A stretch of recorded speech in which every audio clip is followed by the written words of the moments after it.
સંસારી જીવના ભાવ મરણો તારવા કરુણા કરી સરિતા વહાવિશુદાતણી પ્રભુ વીર તે સંજીવની શોષાતિ દેખી શરિતને કરુણાભિના હૃદયે કરી મુનિકુંદ સંજીવની સમય પ્રાવત તણી ભાજન ભરી કુંદ કુંદ રચ્યું શાસ્ત્ર સાથિયા અમૃતે પુર્યા ગ્રંથાધિરાજ તારામા ભાવો બ્રહ્માંડના ભર્યા અહો વાણી તારી પ્રશમ રસ ભાવે નિતરતી મુમુક્ષુને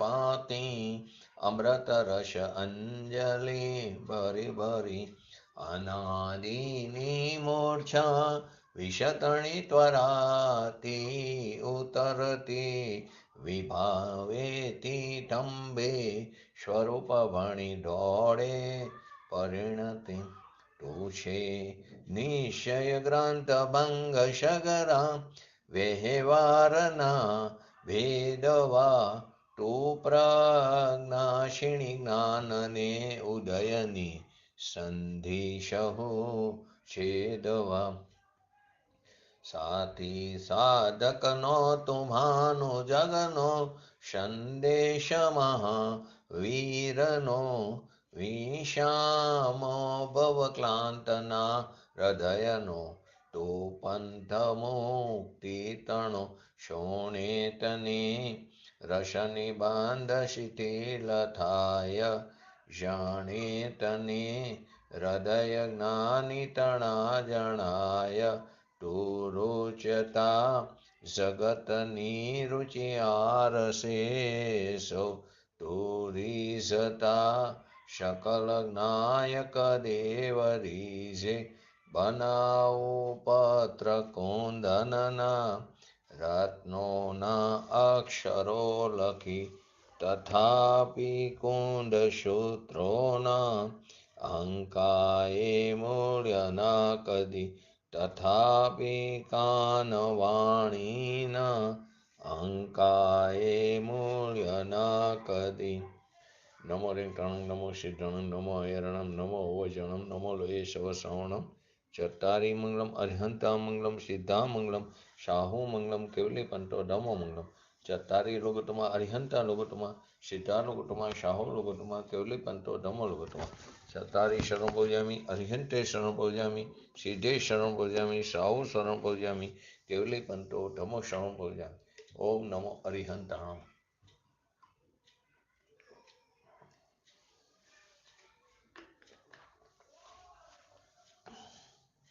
સમયસાર ગ્રંથાધિરાજ કર્તા કર્મ અધિકારની 98 થી 100 નંબરની ગાથા આપણે છેલ્લા ઘણા દિવસથી ચાલી રહી છે.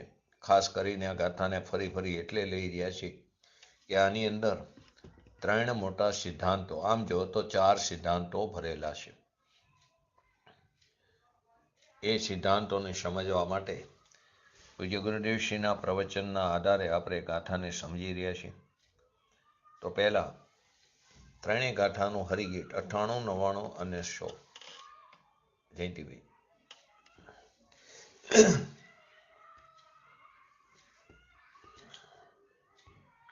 ઘટપટ રથાધિક વસ્તુઓ કરણો અને કર્મો વળી નો કર્મ વિદ વિદ જગતમાં આત્મા કરે વ્યવહારથી પરદ્રવ્યને જીવ જો કરે તો જરૂર તન્મય તે બને પણ તે નથી તન્મય અરે તેથી નહીં કરતા ઠરે જીવ નવ કરે ઘટપટ નહીં જીવ શેષ દ્રવ્યો નવ કરે ઉત્પાદકો ઉપયોગ યોગો તેમનો કરતા બને.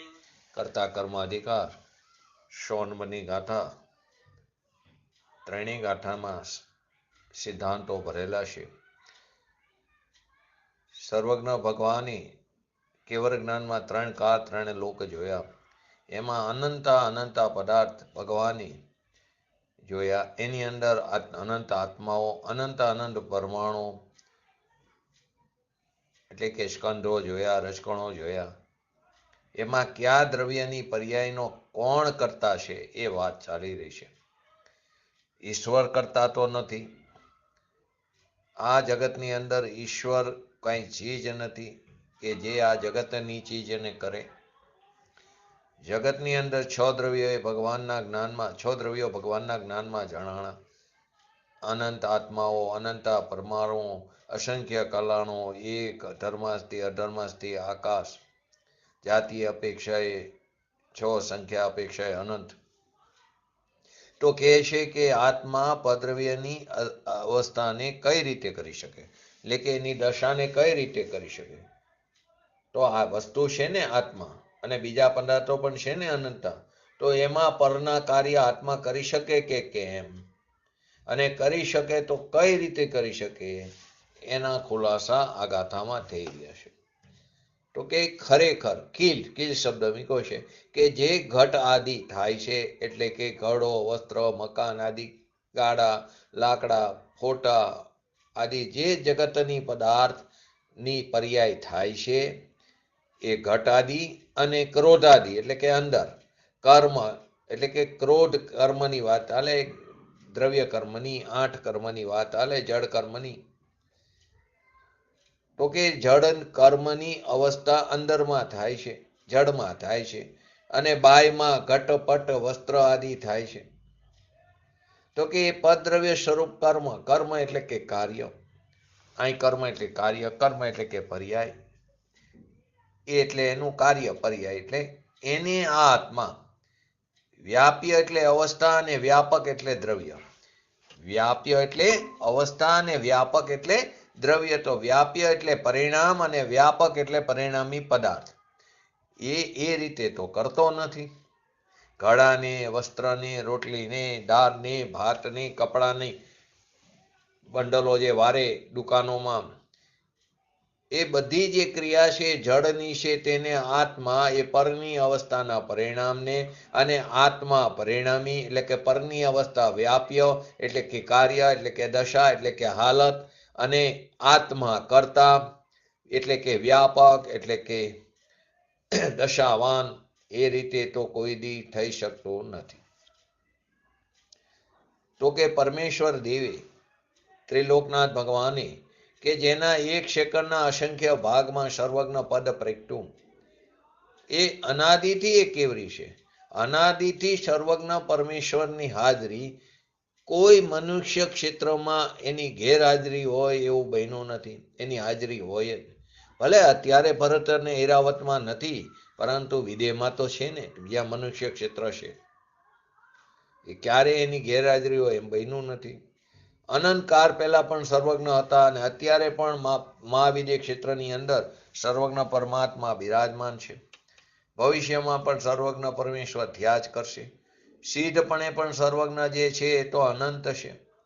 એ બધાએ અનંત પરમાણુને જોયા.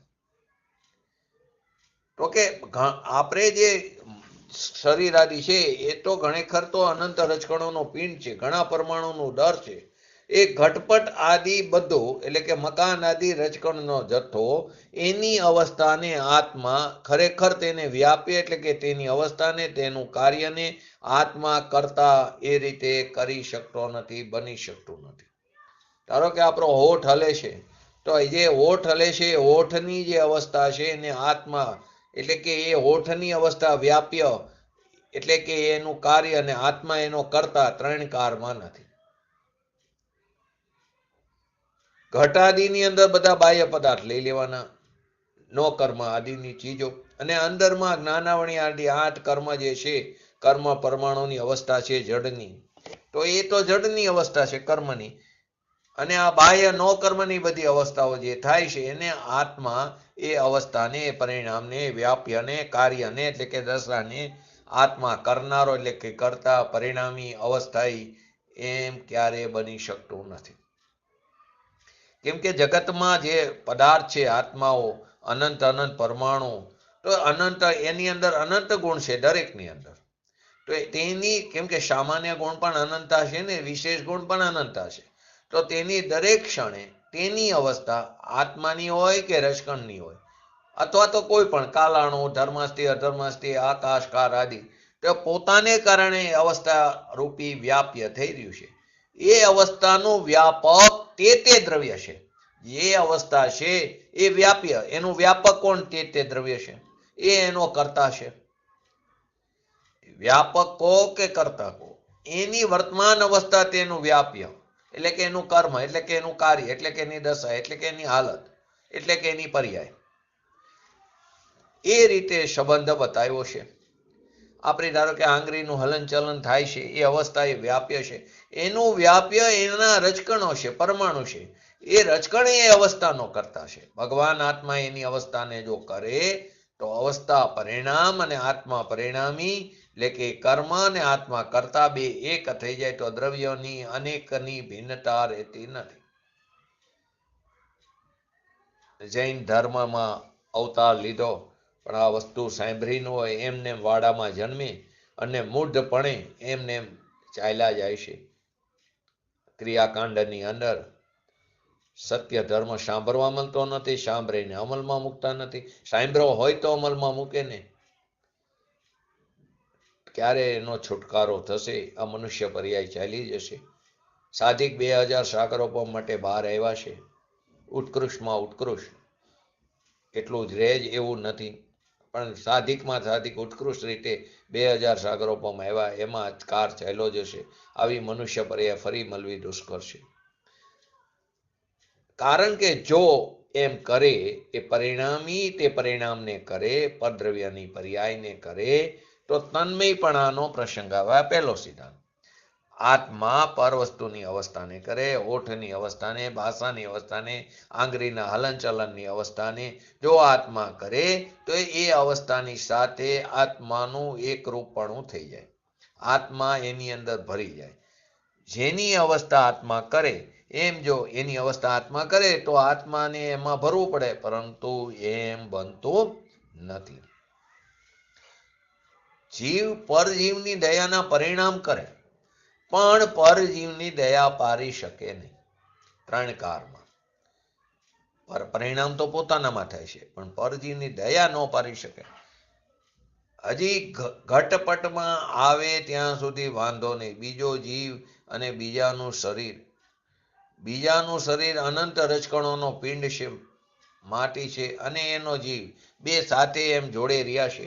હવે એનું જીવન છે એ એની પોતાની પર્યાયને કારણે ત્યાં ટક્યું છે, અને બીજો જીવ એમ કે મેં એને ટકાવી રાખ્યા, મેં એની દયા પારી, મેં એની અવસ્થાને રચી. તો કે 3 કારમાં એમ બનતું નથી. જો એમ બને તો એ પર્યાયમાં આત્માને ઘૂસવું પડે, ભરવું પડે, તો આત્માનો અભાવ થઈ જાય છે. માટે કહેશે, કોઈને આપણે કઈ ગરાગ આવ્યા હોય કે એને મીઠી ભાષાથી બોલાવો,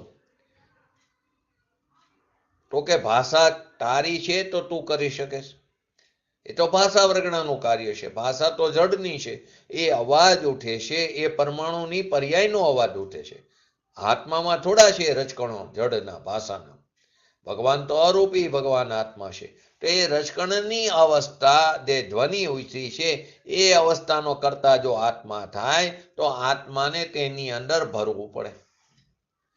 ભરે તો આત્મા ભીન રહેતો નથી. એક પણ રજકણ બીજા રજકણની અવસ્થાને કરે તો એ રજકણનો અભાવ થઈ જાય.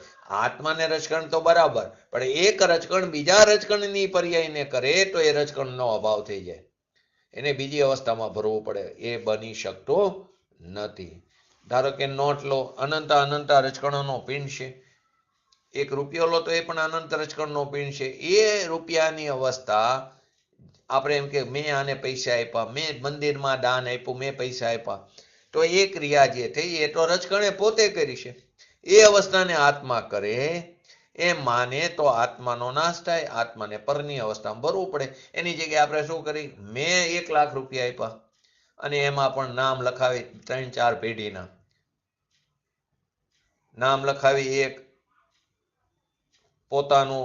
પોતાના પપ્પાનું અથવા તો પોતાની પત્નીનું પોતાનું, એટલે પોતાનું નામ પણ આવી જાય ને હસ્તે લખે પોતાની માતાનું ને એની પાછળ પિતાનું, એટલે ચાર જણના નામ એક લખાવી દે. નામનો મોહ હોય છે, એક અલગ વસ્તુ છે.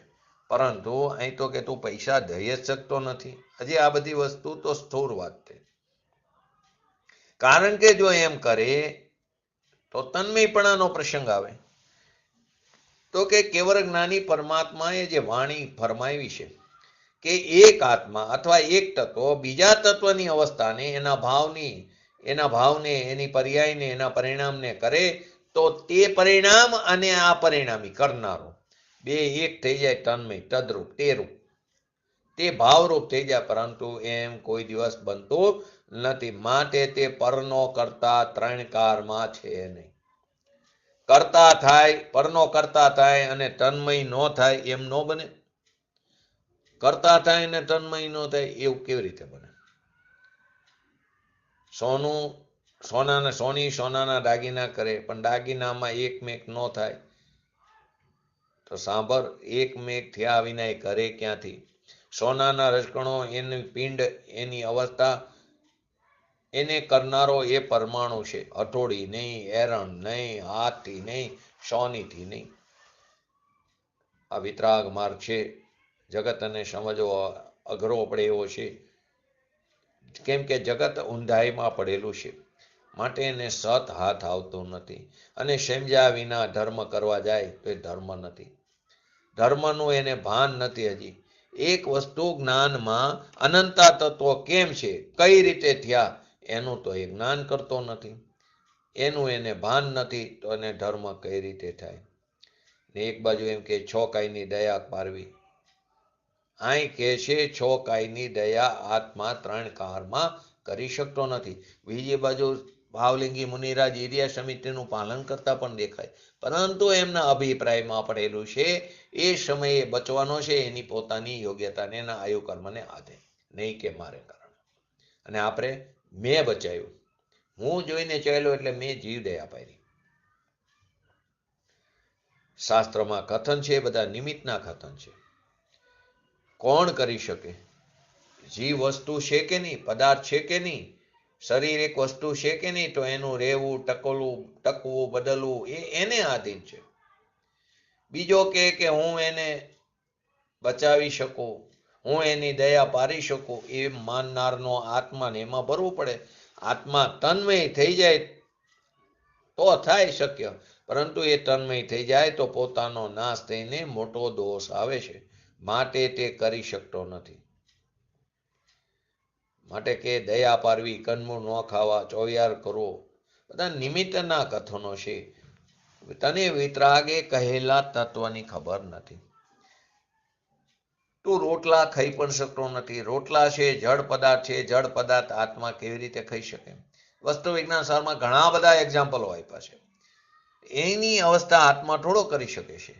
અને આવતા હોય એને થોડો રોકી શકે છે. આવતા હોય એ રજકણોનો જે પિંડ છે એ પરમાણુ એની અવસ્થાને કરે છે. હવે એની અવસ્થા થયેલી અહીં આવે એને આત્મા થોડો કરે છે. એનો ભૂકો અહીં કરે અંદરમાં, એ થોડો આત્મા કરે છે.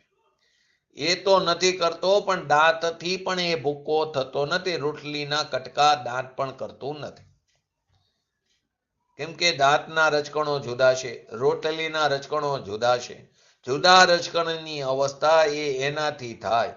જો દાંતથી થાય તો દાંતની અવસ્થા વાળો દાંત એની અવસ્થામાં ભરી જાય અને એકમેક થઈ જાય તો ભિન્ન ભિન્ન તત્વો રહેતા નથી. આનું નામ ધર્મ છે. આ સમજવાનું. તો ઘણા તકલીફ થાય, આવો ધર્મ તો કંઈક જુદો નીકળો. એક જણ કે ક્યારથી આ ધર્મ નીકળો? કે સાંભળ, આ ધર્મ અનાદિનો છે. તે સાંભળ્યો નહોતો માટે તને નવો લાગે છે. બાકી ધર્મ કેવો છે? અનાદિથી અવિરોધપૂર્વક ચાલી રહ્યો છે. પદ્રવ્યની અવસ્થાના રૂપાંતર જે થાય, ધારો કે રોટલીનો ભૂકો થાય, એ અવસ્થાનો કરનાર એ રોટલીના રજકણો છે. તેનાથી અવસ્થા થાય છે. દાંતથી નહીં, આત્માથી નહીં, એટલે કે જીવની ઈચ્છાથી પણ નહીં.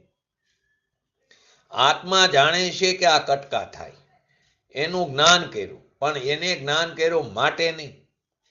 જો એમ થાય પદ્રવ્યની અવસ્થાને જો આત્મા કરે તો એ અવસ્થાની દશામાં એ અવસ્થાને ભરી જવું પડે, તન્મય થઈ જવું પડે. એમ કોઈ દિવસ બની શકતું નથી. તો કે શેઠિયાઓ તો પૈસા કમાય છે, તો એ પૈસા થોડો કમાઈ શકે, એ તો દૂર છે. પૈસા થોડો આત્મા કરી શકે, આત્મા પદ્રવ્યને થોડો કમાય એવું માને છે ને તો મૂઢ કીધું છે. પદ્રવ્યના રજકણો, પૈસા, નોટો એ દૂર પૂતગલ પર્યાય છે. ભગવાને છ દ્રવ્ય જે જોયા એમાં પૂતગલાસ્તી તત્વ જે છે એ અનંત પદાર્થ છે. એ અનંત પદાર્થની અવસ્થાનું થવું, પરિણામનું થવું, બદલવું થવું, ક્ષેત્રાંતરનું થવું કે રૂપાંતર થવું, તે અવસ્થા તેને કરનાર તે પૂતગલ છે, પરમાણુ છે.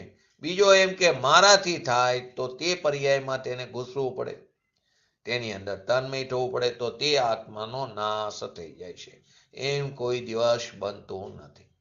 માટે પરની અવસ્થામાં વ્યાપકપણે પણ તે કરતો નથી, એટલે કે પર્યાયને પર્યાયવાનપણે પણ કરતો નથી, એટલે કે કાર્યને તે કરતાપણે પણ તે કરતો નથી. ધારો કે લોહી નીકળે કોઈને પણ, એ જડની દશા છે. એ જડના રજકણોની લોહી પણ આવીને નીકળે અને તે જામીએ પણ જાય છે. અને વધારે નીકળે તો કોઈ મરી જાય, દેહ છૂટી જાય. તો દેહ છૂટે છે એને મરણ કહી, પણ એક પણ ક્યાં મળે છે? આત્મા તો મરતો નથી અને જડ પણ એનું પણ નાશ નથી થતો. માટે તો આપણે દેહ પરિવર્તન કહીશું, કેમ કે એ પણ એક પૂતગલ પરમાણુ છે. એનો નાશ થોડો થાય. એક પરમાણુનો નાશ થાય તો અનંતા પરમાણુનો નાશ થાય, એક દ્રવ્યનો નાશ થાય, 6 દ્રવ્યનો નાશ થાય. એની દશા બદલાય, માટી રાખ રૂપે ફેરવાય છે, દશા બદલાય છે. પરમાણુનો નાશ થતો નથી. માટે દેહનું પણ મરણ થતું નથી, આત્માનું પણ મરણ થતું નથી. બીજો એક્ઝામ્પલ લો, કોઈને મોઢામાં ઉલટી આવી, એમાં વિષ્ઠા પણ આવી શકે, આંતરડું ખરાબ થઈ ગયો હોય, તો એ તારાથી નથી થઈ, અને એ થયા વિના એ પ્રમાણે રહે. એની એ રજકણની અવસ્થા છે. એ અવસ્થાને આત્મા કરતો નથી. આત્માએ કરી છે, એને આવે એને રોકી પણ ન શકે. એ આત્માનું કાર્ય જ નથી, એના અધિકારની જ વાત નથી. એને કોઈ કાઢે તો એ કાઢી પણ ન શકે આત્મા, એ તો એને નીકળવાનું, એની યોગ્યતાથી નીકળે. બરખા આવે એટલે કે ગર્ભ આવે છે આપણને, કફ થયો હોય ત્યારે, તો એ ક્રિયા પરમાણુની છે, થોડી આત્માએ કર્યું. એ પરમાણુની પર્યાય એમ કહે, એ ખોખારાની પર્યાય જડની છે. અવાજ છે પરમાણુની પર્યાય, આત્મા કરે તો આત્માને એની અંદર ભરવું પડે જડમાં, તો આત્મા જે ચૈતન્ય છે તે જડ થઈ જાય. એમ કોઈ દિવસ બનતું નથી. આ પહેલો સિદ્ધાંત. હવે બીજો, નિમિત્તિક ભાવે પણ તેને કરતો નથી. ફરીવાર એટલે લઉં છું, આ ગાથાઓને સિદ્ધાંતો પડેલા છે. તો કે કુંભાર ઘડાને કુંભાર કરતો નથી. કુંભારની અવસ્થા તે ઘડાની અવસ્થામાં પેસતી નથી, માટે ઘડાની અવસ્થાને કુંભાર કરતો નથી. આ પહેલું આવે છે સિદ્ધાંત. રોટલીની અવસ્થાને તાવડી કરતી નથી, રોટલીની અવસ્થાને અગ્નિ કરતી નથી, રોટલીની અવસ્થાનો ભૂકો દાંત કરતો નથી. તે રીતે તે પરમાણુની અવસ્થા તે બીજું દ્રવ્ય એનો એ પર્યાયને કરે, એ બનતું નથી. હવે એ વાત તો નથી, પણ નિમિત્તિક ભાવે પણ કરતો નથી. એટલે કે જે અવસ્થા થાય છે લોટની, ઘટની, પટની, એ અવસ્થાના કારમાં એ ઘટપટની અવસ્થા થઈ, એને આત્મા નિમિત્તપણે પણ કરે એમ નથી. પહેલું હતું વ્યાપક, એટલે કે પરિણામી અને પરિણામ, અવસ્થા અને અવસ્થા, કર્મ અને કર્તા, એમ તો છે જ નહીં. અહીં કર્મ એટલે કાર્ય જોવું. પણ જે અવસ્થા ઘટપટ, વસ્ત્ર, રોટલી આદિ, શરીર આદિની અવસ્થા થાય, એ અવસ્થા તો તેને કારણે ત્યાં થઈ, આત્મા એમાં વ્યાપીને પેઠો નહીં. આ અવસ્થાને આત્મા નિમિત્તપણે જોડે નિમિત્ત છે, માટે એ થાય છે એમ પણ છે નહીં. આ સમજ્યા વગર મુનિપણું ધારણ કરી લે, જૈનનો સાધુ થયો, ક્રિયાકાંડ કરીને મરી ગયો, પણ તત્વની દ્રષ્ટિના ભાન વિના જન્મ મરણ ઘટ્યા નહીં. ભગવાન સર્વજ્ઞ પરમેશ્વર દેવે 9 અથવા 7 તત્વો જે ભિન્ન ભિન્ન જોયા, એની હજી એને ખબર નથી. ખબર વિના જુદા જુદાના ખબર વિના જુદો પડે કેવી રીતે? અહીં કે છે ભગવાન આત્મા પર વસ્તુની અવસ્થાને દશાને કાર્યને જીવ કરતો તો નથી, પણ કરેલી દશાકારે જીવ એમાં નિમિત્તપણે છે, અને એ દશા નૈમિતિક છે એમ પણ નથી. નિમિત્ત નૈમિતિક પણ નથી. નિમિત્ત નૈમિતિક ભાવે પણ કરતો નથી. એમ જો કરે તો નિત્ય કર્તૃત્વનો પ્રસંગ ઉપસ્થિત થાય. પહેલામાં શું હતું? તન્મયપણાનો. આ બીજામાં શું આવે? નિત્ય કર્તૃત્વનો પ્રસંગ ઉપસ્થિત થાય. પરદ્રવ્યની અવસ્થાને કાર્યને આત્મા કરે તો બે એક થઈ જાય. એક પહેલી વસ્તુ. હવે પરની અવસ્થાના થવા કારમાં જીવ વસ્તુ જે છે એ એને નિમિત્ત થાય. વસ્તુ જો નિમિત્ત થાય તો નિત્ય કર્તૃત્વનો પ્રસંગ આવે. આ બીજો ન્યાય, બીજો સિદ્ધાંત. રજકણ આદિ બધી જે અવસ્થાને કાર્યપણે કરે તો વસ્તુ એકમેક થઈ જાય, માટે એમ બનતું નથી. પણ વસ્તુની અવસ્થાના કારમાં આત્મા જો નિમિત્તપણે હોય તો આત્મા તો ત્રિકારી ચીજ છે, નિત્ય ચીજ છે. ત્રિકારી જગતની અવસ્થાપણે નિમિત્તપણે થયા કરે તો નિમિત્તપણું કોઈ દિવસ તરે નહીં. ત્રિકારી જગતની અવસ્થાપણે, જગતની જેટલી અવસ્થા થાય એ જગતની અવસ્થાપણે નિમિત્તપણે થયા કરે ત્રિકારી, તો એને નિમિત્તપણું કોઈ દિવસ ટરે નહીં. કારણ કે વસ્તુ તો નિત્ય છે. ભગવાન આત્મા નિત્ય છે. જો બીજી ચીજને નિમિત્તપણે નિત્ય વસ્તુ થાય તો નિમિત્તપણું કોઈ દિવસ રાગનું પણ ટરે નહીં, અને પરની અવસ્થાથી એ ક્યારે ખસે નહીં. તો નિત્ય આત્મા પરની અવસ્થાના કારમાં રાગનું કર્તૃત્વ અને પોતાનું કર્તૃત્વ ત્યાં ઊભું રહે. તો ક્યારેય તે ધર્મને પ્રાપ્ત કરી શકે નહીં, સમ્યક દર્શનને તે પામી શકે નહીં. નિત્ય કર્તૃત્વ. બીજા બોલની વાત. ભગવાન આત્મા પદ્રવ્યથી એટલો ભિન્ન છે કે તેની અવસ્થાનું કાર્ય આત્મા કરી શકે નહીં. ત્રણ કારમાં. આ પહેલી વસ્તુ. હવે આત્મા વસ્તુ નિત્ય છે, ચિદાનંદ. વસ્તુ અનાદિ અનંત છે, નિત્ય છે. જો નિત્ય આત્મા જગતના શરીર આદિની અવસ્થામાં નિમિત્તપણે પણ હોય તો જ્યાં જ્યાં એ અવસ્થા થાય ત્યાં ત્યાં દ્રવ્યને નિમિત્તપણે હાજર રહેવું પડે. એટલે આત્મામાં નિત્ય કર્તૃત્વ આવી જાય. નિત્ય કર્તૃત્વ કોનું? તો કે રાગનું અને પરની અવસ્થાનું નિમિત્તપણે કર્તૃત્વ આવે. તો નિત્ય કર્તૃત્વ આવતા કોઈ દિવસ એને સમ્યક દર્શન અને મુક્તિ થાય નહીં. માટે કે છે દયા પારવી, વ્રત પારવા, ચોવિયાર કરવા, આના કરતા તો એ સારું થઈ ગયો ધર્મ. આ બધામાં તો આ માથાકૂટ છે. તો પણ આ વિના તું ધર્મને પ્રાપ્ત નહીં કરી શકે. કેમ કે ઓલું બધું કરવામાં અનાધિકારથી તે મૂઢ બનીને કારને ગાયરો છે. તત્વના ભાન વીરા, તારી ક્રિયા કઈ પ્રકારની ક્રિયા થઈ? ક્રિયાનો ફરતો જીરો છે, એ પણ સમજણ પછીની ક્રિયા. આ તો ક્રિયા સમજણ વગરની ક્રિયા, એ ક્રિયા જ નથી. જો ભગવાન આત્મા જે ત્રિકારી ચિદાનંદ સ્વરૂપી એ પરની અવસ્થાના થવા કારે પરના કારણે થાય, પરને કારણે થાય, પણ તેમાં નિમિત્તપણે હાજરીપણે ઉપસ્થિતપણે હોય તો આત્મામાં પરની ક્રિયાનું કર્તૃત્વ, નિમિત્તપણાનો ભાવ ત્રિકાર આત્મામાં આવી જાય અને તેને નિત્ય કર્તૃત્વનો પ્રસંગ આવે. એમ બની શકતું નથી. ત્રિલોક દેવ, જીનેશ્વર દેવ, વાણીમાં વાત એવી, વાણીના એ કરતા નથી. વાણી જે છે તે રજકણોની પર્યાય છે. એ ભગવાન એના કરતાની એ પર્યાયનું જો કાર્ય તો તન્મયપણાનો પ્રસંગ આવે, પણ એમ પણ બનતું નથી.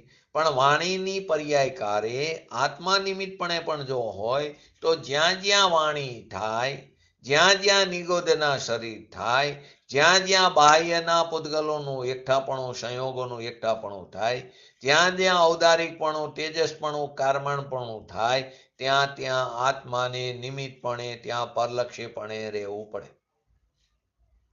જે શક્ય નથી. નિત્ય કર્તૃત્વ એમાં આવી જાય. પરના કાર્યકારે એની હાજરી તો નિત્ય નિમિત્તપણે હાજરી રહેવી પડે. તો એ કોઈ દિવસ પરલક્ષને છોડી નહીં શકે. જ્ઞાતા દ્રષ્ટોપણો એને ક્યારે પ્રગટ નહીં થાય. એટલે આત્મા સિવાય પણ જે અનંત પદાર્થ છે એની દશારૂપી કાર્યને આત્મા કરે તો આત્માને તેની અંદર એકમેક થઈ જવું પડે. માટે એ પણ સાચું નથી. પરનું કાર્ય તો કરતું નથી. પણ તો શું કર્યું અનાધિકારથી? પરનું કાર્ય મેં કર્યું એ અભિમાન કરી, એની અભિમાનની સેવા કરી તો ના પાડે છે. એને અભિમાન કર્યું, એને રાગ કર્યો, એને દ્વેષ કર્યો. થતી અવસ્થાને હું કરું એ અભિમાન છે. થયેલી અવસ્થાને, થાતી અવસ્થાને, કાર્યની દશાવાળાને મેં કર્યું એ મિથ્યા ભ્રમ છે અજ્ઞાનીનો. તો પર અવસ્થા જગતના જે પદાર્થો છે, ભાષા, કામ, પરનું, જીવવું, મરવું, ટકવું, બદલવું, એનામાં આત્માનો અધિકાર છે જ નહીં કે એના કાર્યને કરે.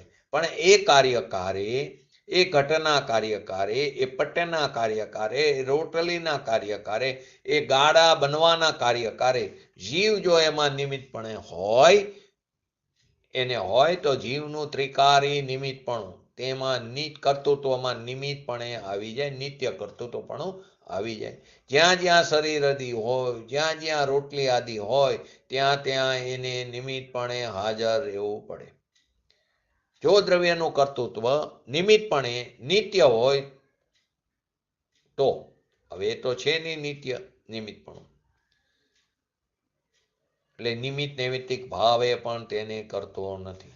જગતના આત્માઓ અને એના રજકણો જે ક્ષણે તેના કાર્ય રજકણમાં ને આત્મામાં થાય તે કાર્ય આત્માને નિમિત્તપણે પણ કરતા કહો તો આત્મામાં ત્રિકારી જગતના પદાર્થની અવસ્થાના કાળમાં નિમિત્તપણે ઉપસ્થિત કાયમ રહેવું પડે. તો નિમિત્તપણાનું કર્તૃત્વ ત્રિકાર દ્રવ્યની અંદર આવી જાય એમ થઈ શકતું નથી. તો રાગ કરવો જ પડે એમ થયું ને એને, તો કે એને રાગ જ કરવો પડે, દ્વેષ જ કરવો પડે, વિકાર જ કરવો પડે. વિકારમાં જ એને રહેવું પડે તો ક્યારેય ધર્મની પ્રાપ્તિ ન થાય. તો કે જીનેશ્વર દેવ કેવરી જ્ઞાનીઓએ પોતાના ભગવાન આત્માને અને બહારના અનંતા જીવોના આત્માને પૂર્ણાનંદ જ્ઞાન સ્વરૂપ ધ્રુવ જોયો છે. એવા આત્મામાં જગતની થતી અવસ્થાના કાર્યકાળમાં આત્મા તો નિત્ય છે અને જો તેને નિમિત્તપણે રહેવું પડે તો નિત્યપણે એને રાગને કરવો પડે, દેશને કરવો પડે, વિકારને કરવો પડે. કાયમ કરવું રે. એને કરવાથી છૂટવું, એને કરવાના કર્તૃત્વથી છૂટવું પડવી શકે નહીં, છૂટવું પડવાનું બની શકે નહીં. નિત્ય કર્તૃત્વનો પ્રસંગ ઉપસ્થિત થાય. આ બે સિદ્ધાંત ત્યાં. પહેલાની અંદર તન્મયપણાનો પ્રસંગ આવ્યો, બીજાની અંદર નિત્ય કર્તૃત્વપણાનો પ્રસંગ આવ્યો.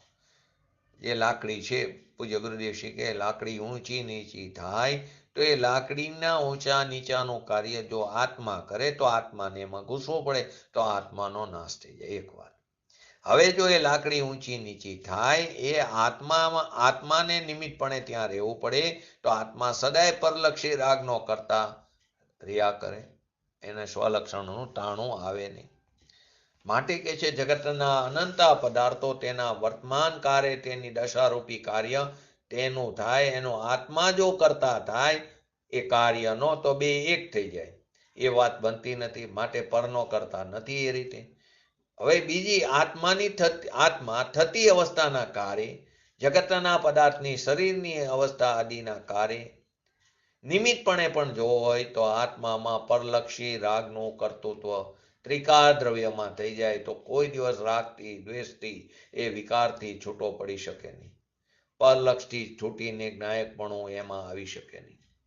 માટે નિત્ય કર્તૃત્વપણો એ પણ મોટામાં મોટો દોષ છે. માટે નિમિત્ત નૈમિત્તિક ભાવે પણ તેને કરતો નથી. નિમિત્તની અવસ્થા અને તેની નૈમિત્તિકની અવસ્થા. નૈમિત્તિકની એટલે કે થતી અવસ્થા, જેમ કે ઘડો થાય છે, ત્યાં કુંભારનો આત્મા એ ઘડાની અવસ્થા તો કરતો નથી, પહેલો સિદ્ધાંત, કારણ કે એ તો એક થઈ જાય. પણ ઘડાની અવસ્થાના કારણે કુંભારનો આત્મા જો નિમિત્તપણે પણ જો રહે તો એને ઘડા તરફનો રાગ થાય, ઈચ્છા થાય ને બનાવવાનું, ઘડા તરફના રાગનું, અને એ રાગનું કરવું આત્મામાં ત્રિકારપણે થઈ જાય. તો ત્રિકારપણે રાગનું કરવું અને રાગનું થવું એ બની શકે નહીં. વિતરાગના ઘરની આ વાત છે, સમજવી મુશ્કેલ પડે. પણ સત્ય વસ્તુ તો આ જ છે. કેમ કે એમાં અનંતા પદાર્થો છે, અનંતા જીવ કીધા, તો એ અનંતને અનંતપણે રહેવું એ માનવું ક્યારે બને? કે અનંતની કોઈ પણ અનંતમાં કોઈ પદાર્થની અવસ્થા આત્મા કરે તો અનંતપણે રહેતા નથી, એક થઈ જાય. અનંતની અવસ્થામાં અનંત પદાર્થના કોઈ પણ અવસ્થામાં જીવ જો નિમિત્તપણે પણ હોય દ્રવ્ય, તો કાયમ પરલક્ષી રાગના કર્તૃત્વમાં એને રહેવું પડે. તો આત્મા ક્યારે છૂટો પડી શકે નહીં, સમ્યક દર્શન એને થઈ શકે નહીં. નિમિત્ત ન બને તો કે અહીં નિમિત્ત બનતા નથી એમ કે છે. દેવગુરુ શાસ્ત્ર એ તો જ્ઞાન કરે ત્યારે એને નિમિત્તથી કહે છે. બીજો એની પર્યાયના કારમાં નિમિત્તપણે છે એમ છે નહીં. તો એના કાર્યકારમાં, જગતના કાર્યકારમાં એના નિમિત્તપણે આત્માને સદાય રહેવું પડે. તો વિકલ્પથી છૂટો પડીને એક જ્ઞાતા થઈ શકે નહીં. સામાન્ય નિમિત્ત એટલે એનો અર્થો, એ તો નિમિત્ત એટલે તો એને કહે છે કે જ્ઞાન જ્યારે થાય છે ત્યારે નિમિત્તનું જ્ઞાન કરે છે કે આ નિમિત્ત હતું. જ્ઞાન જ્યારે થાય છે ત્યારે નિમિત્તનું જ્ઞાન કરે છે કે આ નિમિત્ત હતું, બસ એટલું. એને આપણે આગળ સમજીએ. અનિત્ય યોગ અને ઉપયોગ જે નિમિત્તપણે, તેના યોગ અને ઉપયોગ જ નિમિત્તપણે એનો કરતા છે. ત્રીજો, કરતા નથી, પહેલું સિદ્ધ કર્યું. તો હવે કરતા કઈ રીતે છે? કે અનિત્ય આત્મામાં જે યોગનું કંપન થાય છે, પરિસ્પંદન થાય છે, અને આત્મામાં જે ઈચ્છા થાય છે, એ ઈચ્છા અને યોગ જે અનિત્ય છે, કે આત્મામાં કાયમ રહેનારા નથી. આત્મામાં તો કાયમ રહેનારું શું છે? જ્ઞાન, દર્શન, ચારિત્ર આદિ. હવે કંપન અને રાગ એ કાયમ રહેનારી ચીજ નથી, એ અનિત્ય, સર્વદશામાં નહીં વ્યાપતા એવા ભગવાન આત્મામાં એ બધી દશામાં નથી રહેતા. માટે કીધું કોઈ વખતે, એટલે કદાચિત, એટલે કે અજ્ઞાન દશામાં યોગ અને ઉપયોગ નિમિત્તપણે કોના? ઘટપટ, લાકડા, ભાષા આદિ થાય તેમાં યોગ અને ઉપયોગ એટલે કે કંપન અને ઈચ્છા તેને નિમિત્તપણે કહેવામાં આવ્યા. યોગ અને ઈચ્છા અને પદ્રવ્યની પર્યાયના કારમાં તેને નિમિત્તપણે કરતા કહેવામાં આવ્યા. કોનું? અજ્ઞાનીનું. અનિત્ય એવા યોગ અને ઉપયોગ જ નિમિત્તપણે તેના, એટલે કે ઘડાની દશા, પટની દશા, રોટલીની દશા, મકાનની દશા એ થવા કારે તો એનાથી થઈ, એની યોગ્યતાથી. પણ જોડે જે આત્મા છે એનો કંપન ભાવ એટલે કે યોગ એના અસ્તિત્વમાં છે, અને ઈચ્છા, એ બે સામી દશામાં સામે જે કાર્ય થયું એ કાર્યમાં નિમિત્તપણે કરતા કહેવામાં આવ્યો. કોનો? તો કે રાગદ્વેષી વિકારવાળા ચૈતન્ય પરિણામ રૂપ. એટલે કે ઘડા વખતે ઈચ્છા છે ને કુંભારની, ઘડાની અવસ્થામાં ઈચ્છાને નિમિત્ત કહેવાય અને કંપનને નિમિત્ત કહેવાય. જેમ રોટલીના કારે રોટલી થાય તો એ પરમાણુની અવસ્થા થઈ, તો એની જોડે જે સ્ત્રીનો આત્મા છે એની ઈચ્છા, એનું કંપન, એને એ દશામાં નિમિત્તપણે કરતા કહેવામાં આવ્યો. તો કે પોતાના વિકલ્પને અને તે આત્માના પ્રદેશોનું હલનચલન રૂપ એટલે કે કંપન રૂપ પોતાના વેપારને કદાચિત અજ્ઞાનથી આત્મા એટલે ઘટપટ આદિ પર પદાર્થની અવસ્થા તો એને કારે થાય એની, તો અહીંયા આત્મા જે છે એનો યોગ એટલે કે કંપન અને ઈચ્છા નિમિત્ત કહેવાની. કોની? તો કે અજ્ઞાની. કારણ કે અજ્ઞાની ઈચ્છા અને યોગનો કરતા થાય છે. અજ્ઞાની ઈચ્છા અને યોગનો કંપનનો કરતા, એટલે કે તેના અસ્તિત્વમાં તન્મય થઈને મારા છે એમ માને છે. આ મારો આત્મા, મારો રાગ એની અંદર તન્મય થઈને, અસ્તિત્વમાં તન્મય થઈને મારો માને છે. એવા અજ્ઞાનીનો યોગ અને એની ઈચ્છા જગતની અવસ્થા જે થાય ઘટપટ આદિ, એ રોટલી થાય તો રોટલી તો તેના કાર્યકારે ત્યાં થવાની, એને કારણે આને નિમિત્ત કરતા કીધો અજ્ઞાનીના યોગ અને કંપનને. અજ્ઞાનીનો, કેમ કે જ્ઞાનીના યોગ અને કંપન જ્ઞાનીને હોતા નથી. ચોથા સિદ્ધાંતમાં આવશે. પહેલો આવ્યો તન્મયપણાનો, બીજો આવ્યો નિત્ય કર્તૃત્વમાં, ત્રીજો આવ્યો અનિત્ય એવા યોગ અને ઉપયોગ, ને ચોથો આવશે જ્ઞાનીના યોગ અને ઉપયોગની વાત. તો કે જ્ઞાનીનો યોગ અને કંપન જ્ઞાનીને હોતા નથી. તેથી અહીં કદાચિત શબ્દ મીકો અજ્ઞાનથી, એટલે કે જ્યાં સુધી રાગ અને કંપનને કરે છે, હું કરું છું એવો જે અજ્ઞાની, એ જે જીવ એવું માને છે કે હું કરું છું, એટલે કે જ્યાં સુધી અજ્ઞાની છે એ રાગ અને કંપનનું કાર્ય મારું એમ અજ્ઞાની જ્યાં સુધી માને છે, ત્યાં સુધી તે રાગ અને યોગ તે પરદ્રવ્યની ક્રિયાના કારમાં તેને યોગ અને ઉપયોગને નિમિત્ત કરતા કહેવામાં આવ્યો. સમ્યક દ્રષ્ટિ એને રાગ અને ઈચ્છા એના સ્વભાવમાં નથી, એની દ્રષ્ટિમાં નથી, સ્વભાવમાં નથી. થાય છે ભૂમિકા અનુસાર અલગ વસ્તુ, સ્વભાવમાં નથી, એની દ્રષ્ટિમાં નથી. એની દ્રષ્ટિ પોતાના જ્ઞાયક ઉપર ટકેલી છે, પરિણીતિ જ્ઞાયક ઉપર ટકેલી છે. શાસ્ત્ર લખવાના કારમાં પણ ભાવલિંગી મુનિરાજની દ્રષ્ટિ જ્ઞાયક ઉપર ટકેલી છે. આહાર લેવાના સમયે પણ એમની દ્રષ્ટિ મુનિરાજની પોતાના સ્વભાવ પર ટકેલી છે, પરિણીતિ. ઉપયોગ ભલે બહાર હોય, પરંતુ પરિણીતિ જ્ઞાયક ઉપર ટકેલી છે. કેમ કે વિતરાગતાના બે કારણ છે, એક શુદ્ધ ઉપયોગ અને શુદ્ધ પરિણીતિ. તો પરિણીતિ જ્ઞાયક ઉપર ટકેલી છે. તેને એની દ્રષ્ટિમાં નથી ને, સ્વભાવમાં નથી રાગ અને ઈચ્છા. એથી જ સમ્યક દ્રષ્ટિ જગતના કાર્યમાં નિમિત્તપણે પણ નથી. નિમિત્તપણે પણ એનો યોગ અને ઉપયોગ એનો કરતા જ્ઞાની નથી. દ્રવ્ય તો નિમિત્તપણે નથી એ જ્ઞાનીનું, પણ એની પર્યાય પણ એને નિમિત્તપણે કરવામાં સામાના કાર્યકારે એનો કરતા જ્ઞાની નથી. આ ભગવાન આત્માની આ જે વાત છે, ભગવાન આત્મા પોતાના ચૈતન્ય સ્વરૂપને જ્યારે ભૂલે છે ત્યારે તેમાં કંપન અને ઈચ્છાનો અજ્ઞાનથી કરતા થાય છે. કોનો? વિકારનો. હવે એ અજ્ઞાનીનો જોગ અને ઈચ્છા જે કરતા થાય છે તે જગતની ચીજમાં તે જોગ એટલે કે યોગ અને કંપન એટલે યોગ એટલે કંપન અને ઈચ્છા એટલે કે રાગ તે નિમિત્તપણે કરતા કહેવામાં આવ્યો. કદાચિત અજ્ઞાનથી આત્મા કરતો હોવાથી અજ્ઞાનીનો યોગ અને ઈચ્છા ઘટપટ થવાના કારમાં નિમિત્તપણે છે, યોગ અને ઈચ્છા. પણ એમ જ્ઞાનીને નથી, અજ્ઞાનીને છે. કેમ કે જ્ઞાની યોગ અને ઈચ્છાનો સ્વામી નથી, એનો માલિક નથી, એનો રાગી નથી. ધર્મી તો કોનો છે? પોતાના જ્ઞાનાનંદ ચૈતન્ય સ્વરૂપનો સ્વામી છે. એથી જ્ઞાનીને પરની અવસ્થામાં તેનું દ્રવ્ય પણ કર્તૃત્વ નથી, તેમ તેના યોગ અને ઈચ્છા પણ નિમિત્તપણે પણ કરતા નથી. કારણ કે એને યોગ અને ઈચ્છા તો છે નહીં એના, કેમ કે એ માનતો નથી મારા છે, મારા સ્વભાવમાં છે. જ્ઞાનીને તો પોતાનું જ્ઞાન સ્વરૂપ ચૈતન્ય સ્વરૂપ છું એવું ભાન છે. તેથી તેને યોગ અને ઈચ્છા થાય અને પરપર્યાય થાય.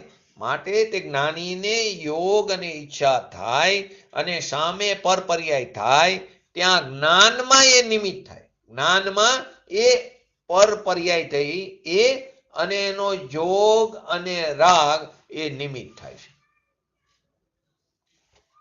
એ નિમિત્ત થાય છે.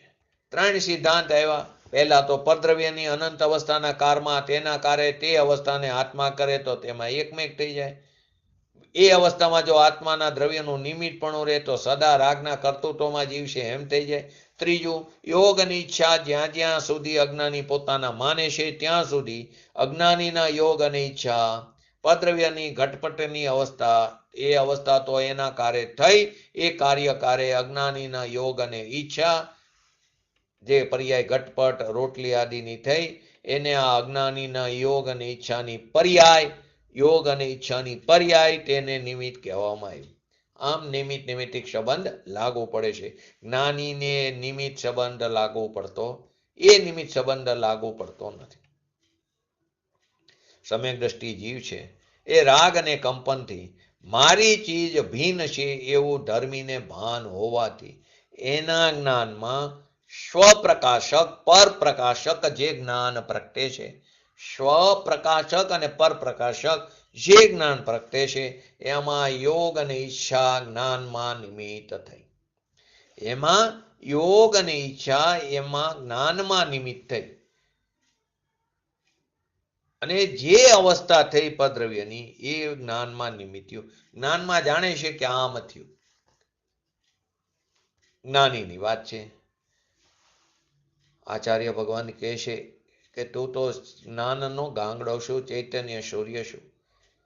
એ ચૈતન્ય સૂર્ય જો જગતની અવસ્થાનું કરે તો તન્મય થવું પડે.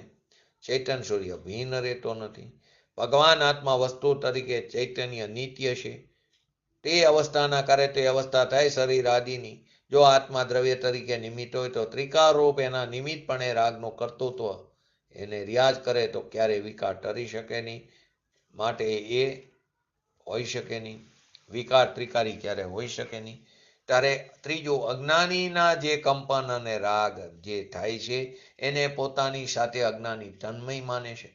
એ અજ્ઞાની યોગ અને રાગ મારા છે એવું માને છે. સ્વભાવ ભિન્ન છે એમ એ જાણતો નથી, માનતો નથી. તે રાગ અને વિકલ્પને પોતાના માને છે. એવો અજ્ઞાની જગતના ઘટપટ રોટલીના કારમાં તેને નિમિત્તપણે કરતા કહેવામાં આવ્યા, એના યોગ અને ઉપયોગને. જ્ઞાની તો નિમિત્તપણે પણ નથી, ઉપાદાનપણે પણ નથી, પરના કાર્યકર્તાપણે પણ નથી, દ્રવ્યના કર્તૃત્વપણે પણ નથી, પણ પરના કાર્યકારે નિમિત્તપણે પણ કરતા જ્ઞાની છે નહીં. કેમ કે જ્ઞાનીનો સ્વભાવ જ્ઞાન સ્વભાવ છે. ધર્મીનો જ્ઞાન સ્વભાવ છે. જાણવું એનો સ્વભાવ છે. જાણનાર એમ જાણનાર એમ જ્યાં જાણનાર ચૈતન્યનું નક્કી થયું, એનો અનુભવ થયો, તો કહે છે કે એની યોગ અને કંપન એની દશામાં જ નથી.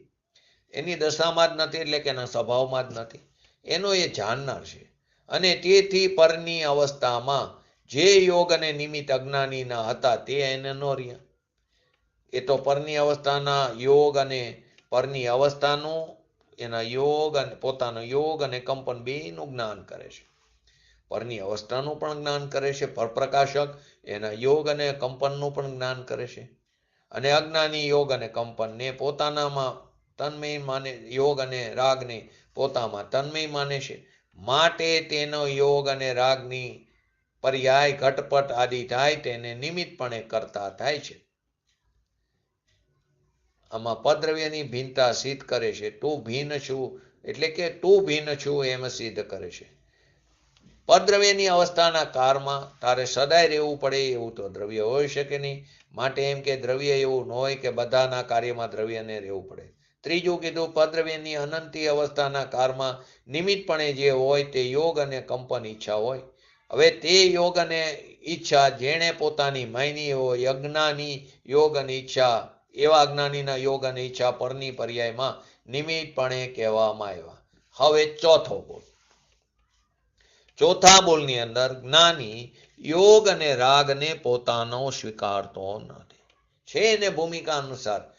યોગ તો છે 13મા ગુણસ્થાન સુધી, સહયોગી કેવરી, અને રાગ પણ છે બુદ્ધિપૂર્વકનો, અબુદ્ધિપૂર્વકનો. જે લો 10મા ગુણસ્થાન સુધી બુદ્ધિપૂર્વકનો ન હોય, આગળ અબુદ્ધિપૂર્વકનો 10મા ગુણસ્થાન સુધી છે.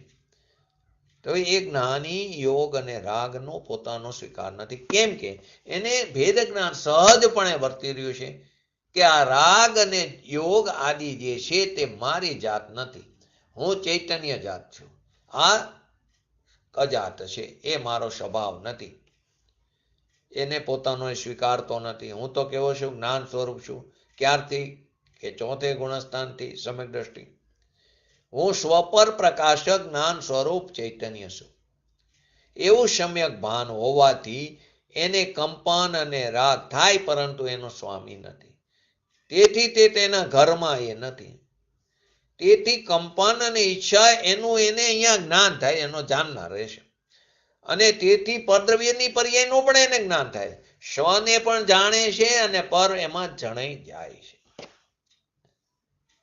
તો કે પરદ્રવ્યની પર્યાયનું જ્ઞાન થાય છે પોતાનામાં, બસ એટલું. ખરેખર તો પરદ્રવ્યની પર્યાય સંબંધીનું જ્ઞાન અને જ્ઞાન જાણી રહ્યું છે. તો પરમાં પોતે નિમિત્તપણે પણ છે નહીં. યોગ અને ઈચ્છાપણે પણ જ્ઞાની છે નહીં. મૂળમાંથી કાઢી નાખે. કેમ કે મૂળમાંથી મિથ્યા દ્રષ્ટિ છે ને. પરની ખાવાની ક્રિયા હું કરું, ખાવાની ક્રિયાને હું છોડું, પરની અવસ્થાનો કરતા થયો એ તો આ નિમિત્તપણે પણ કરતા દ્રવ્ય હોય તો કાયમ એને ખાવા પીવાની ક્રિયામાં રાગપણે હાજર રહેવું પડે. ફક્ત ખાવા પીવાની ક્રિયાના કારમાં અજ્ઞાનીનો કંપન, અજ્ઞાનીનો રાગ તે નિમિત્ત કહેવાય. કેમ કે અજ્ઞાનીની દ્રષ્ટિ રાગ ઉપર ને કંપન ઉપર છે. હવે ધર્મી જીવ જે છે એને પોતાના સ્વભાવ ઉપર દ્રષ્ટિ હોવાને લઈને તેને કંપન અને રાગનું જ્ઞાન થાય છે. પણ કંપન અને રાગ મારું કાર્ય છે એમ જ્ઞાનીને છે નહીં. તેથી પર અવસ્થામાં તેનો યોગ અને કંપન નિમિત્ત નથી જ્ઞાની, પણ પર અવસ્થામાં જ્ઞાનમાં જ્ઞાન થાય છે. ચાર બોલ કીધા, પહેલામાં તન્મય થાય, બીજામાં નિમિત્ત ત્રિકારે નિત્ય કર્તૃત્વપણે, ત્રીજામાં અજ્ઞાનીનો યોગ અને કંપન નિમિત્ત થાય, અને ચોથામાં જ્ઞાનીનો યોગ કંપન એને છે નહીં, માટે યોગ અને કંપનનું અહીંયા જ્ઞાન થાય છે. તો યોગ અને ઉપયોગનો તો આત્મા પણ કરતા ભલે હો, પણ ક્યાં સુધી? અજ્ઞાન હોય ત્યાં સુધી. અજ્ઞાની હોય ત્યાં સુધી યોગ અને રાગનો કરતા હો, ત્યારે પદ્રવ્યની અવસ્થા પણ તેને યોગ અને ઉપયોગનું નિમિત્તપણું કહેવામાં આવ્યું. તથાપિ પદ્રવ્ય સ્વરૂપ કર્મનો કરતા તો તે નિમિત્તપણે પણ કદી નથી. પદ્રવ્ય સ્વરૂપ કર્મનો કરતા દ્રવ્ય નથી, એ અજ્ઞાનીનો યોગ અને ઉપયોગ એનો નિમિત્ત કરતા કહેવામાં આવ્યો. ભગવાન આત્મા દ્રવ્ય સ્વરૂપ તે પદ્રવ્યની પર્યાયનો કરતા દ્રવ્ય છે એમ નથી. દ્રવ્ય દ્રષ્ટિવાન પદ્રવ્યની પર્યાયમાં નિમિત્તપણે પણ કરતા નથી ધર્મી. આવું અંતરમાં નક્કી કર્યા વિના ધર્મની પ્રાપ્તિ નહીં થાય, સમ્યક દર્શનની પ્રાપ્તિ નહીં થાય. અને સમ્યક દર્શન વિના ત્રણ કારમાં વિતરાગ દશા પ્રગટ નહીં થાય. સમ્યક દર્શન વિના ધર્મની પ્રાપ્તિ નહીં થાય. સમ્યક દર્શન વિના મુનિપણું પ્રાપ્ત નહીં થાય. મુનિપણું પ્રાપ્ત થયા વિના મોક્ષ માર્ગ એટલે કે મોક્ષની પ્રાપ્તિ નહીં થાય. તો જે જીવે મુક્ત દશાની પ્રાપ્તિ કરવી હોય, વ્યવહારની ભાષાએ કરવી હોય, તેને મુનિપણું આવે ને આવે, એ વગર શક્ય નથી. ભાવલિંગી મુનિપણાની વાત છે. એ મુનિપણું આવે એ આવે. અને એ સકલ ચારિત્ર પ્રાપ્ત થાય કોને? કે જેને પોતાના સ્વભાવનું ભાન કર્યું હોય. માટે મોક્ષની પ્રાપ્તિ માટે સમ્યક દર્શનને પરંપરા કારણ કહેવામાં આવ્યું. સમ્યક દર્શન વિના મુનિપણું શક્ય નથી. મુનિપણું વગર મોક્ષની પ્રાપ્તિ શક્ય નથી. માટે રસ્તામાં આ ગુણસ્થાનો આવશે અને આવશે. છે ને, મુક્ત દશા પ્રાપ્ત કરવા માટે કેટલા ગુણસ્થાનો આવે રસ્તામાં નિયમથી? ગુણસ્થાનની અપેક્ષા 9. ક્યાં? બરાબર, સાચું. ક્યાં 9? 1, 7, 6, પછી 8, 9, 10, 12, 13 ને 14. સરસ. 1, 7 પહેલો એટલા માટે લીધું કે સીધો કોઈ છઠ્ઠા ગુણસ્થાનમાં જીવ આવતો નથી. 7 માંથી 6 માં આવવું પડે ત્યારે આવે 7, ત્યારે પણ 7 માંથી 6 માં આવે. તો કે 7 માંથી 6 માં આવવું પડે. તો કે 7 માંથી એટલે પહેલું મિથ્યાત્વ ગુણસ્થાન, રાજાશાહી ગુણસ્થાન, પછી 7મું ગુણસ્થાન. તો પ્રશ્ન થાય કે 4થું નો આવે, 5મું નો આવે. એ અપેક્ષાએ કીધું છે.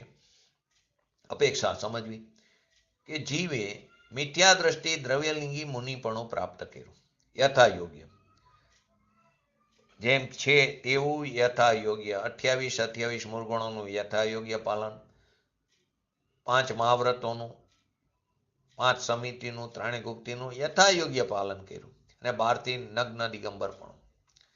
આ બધું હોય પરંતુ મિથ્યા દર્શન છે. પરંતુ જેવું એને 3 કસાય ચોકડીની અભાવરૂપ વિતરાગ પરિણીતિ થઈ સીધી, તો 12થી તો મુનિપણું હતું જ, તો સીધો એ 7મા ગુણસ્થાનમાં જાય એ અપેક્ષા. તો 1, 7 પછી પાછો આવે નિયમથી 6, પછી 8, 9, 10 સપક શ્રેણીના. ઉપશમ શ્રેણીમાં તો પાછો આવે એ તો ઉપર જઈ શકતો નથી. તો સપક શ્રેણીના 8, 9, 10 અને 12મો ગુણસ્થાન ને 13મો અને 14મો આ 9 ગુણસ્થાન આવે આવે ને આવે. જે જીવને પૂર્ણતા પ્રાપ્ત થાય છે અથવા તો કરવી છે તેને નિયમથી આ 9 ગુણસ્થાન આવે આવે ને આવે. ક્યારે ચોથા ગુણસ્થાન વર્તી જીવોનો પણ વિરહ નથી, ક્યારે પંચમ ગુણસ્થાન વર્તી જીવોનો પણ વિરહ નથી. કોઈને કોઈ જીવો આ ગુણસ્થાનોમાં હોય છે. એવી જ રીતે 6, 7મા ગુણસ્થાન વર્તી, એવી જ રીતે 8, 9, 10, 12, 13 અને 14 અને સિદ્ધ ભગવાન કેવરીનો પણ વિરહ નથી. આ શરૂઆતમાં પૂજ્ય ગુરુદેવ શ્રીના પ્રવચનમાં એવું એનો વિરહ ક્યારે નથી. અને આ ત્રિકારી ભગવાન આત્માનો વિરહ 3 કાળમાં ક્યારેય પણ નથી. કેમ કે નિગોદરની દશામાં પણ છે સાથે, સંસાર દશામાં અત્યારે પણ છે, મિથ્યા દર્શન અવસ્થામાં, સાધક દશામાં પણ રહેવાનો અને પૂર્ણ દશામાં પણ સાથે જ રહેવાનો. તો એવા ત્રિકારી ભગવાન આત્મા ઉપર દ્રષ્ટિ કરીને આપણે પણ શીઘ્ર ને શીઘ્ર વિતરાગતા પ્રાપ્ત કરી એવી પરમ વિરલ ભાવના સાથે આજનું વ્યક્તિત્વ પૂરું કરું. જય જિનેન્દ્ર. બોલો જીનવાણી સ્તુતિ. शादवाद नय षट द्रव्य गुण पर्याय और प्रमाण का जड़ कर्म चेतन बंध कायरु कर्म के अवसान का कह कर स्वरूप यथार्थ जग का जो किया उपकार है उसके लिए जिनवाणी मात को वंदना शत बार है, वंदना शत बार है. नमो रेंटाणं नमो शीटाणं नमो ऐरणं नमो वज्रणं नमो लयस्तवसवणं चट्टारी मंगलम अरिहंत मंगलम शीता मंगलम साहु मंगलम केवली पंतो धमो मंगलम चट्टारी लोगोटमा अरिहंता लोगोटमा शीता लोगोटमा साहु लोगोटमा केवली पंतो धमो लोगोटमा चट्टारी शरण भोजामी अरिहंते शरण भोजामी सिद्धे शरण भोजामी साहु शरण भोजामी केवली पंतो धमो शरण भोजामी. बोलिए श्री पंच परमेष्ठी भगवंतोनो जय हो. बोलिए श्री जीनवाणी मातनो जय हो. बोलिए श्री परम पूज्य परमोपकारी श्री सद्गुरु देवनो जय हो. बोलिए श्री वैष्णवमूर्ति भगवती मातनो जय हो. बोलिए श्री सनातन जैन दिगंबर धर्मनो जय हो.